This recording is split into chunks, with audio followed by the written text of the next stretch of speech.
let's focus on Heung-min Son. We've not really spoken about him. He's obviously made the move from Tottenham to LAFC. Tottenham signed him in 2015 for £22 million. Tottenham have sold him to LAFC for £20 million.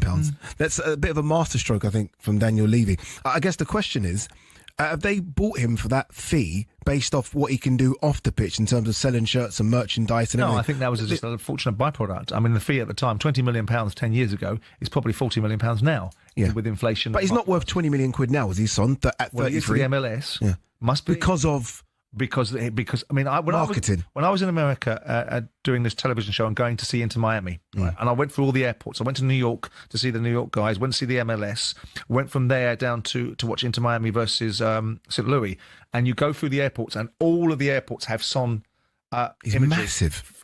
whether it be luggage or things of that nature. I think that's an associated benefit. They didn't buy him from that purpose. They bought him because he was a decent footballer, and they got him at what probably was a reasonable price.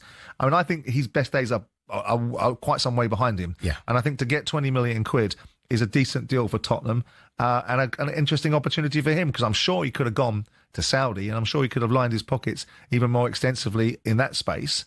But going to America creates a different opportunity. An all-time Spurs great, Son? I guess that's the debate that starts. Yeah, now. I mean, there aren't that many of them, but that, I mean, you know, we can name maybe 10 over the last 10 that's or probably 20 why years. he gets into that, doesn't he? Yeah, I mean, I think he's symptomatic of what Tottenham are. Because he clearly wasn't good enough to be at one of the biggest clubs in English football. Even at his pomp. So 5 years ago when he was scoring 22 a season. Did anyone really... No, I don't think there was ever a bid for him. Yeah, exactly. I mean, we may be missing something, but he's symptomatic of what Tottenham are, which is close enough to get a whiff. 토트넘이 빅클럽이 아니고 그렇기 때문에 손흥민을 토트넘에서 전설적인 선수로 볼 수 있다고 뒤돌려 까는 느낌이네요.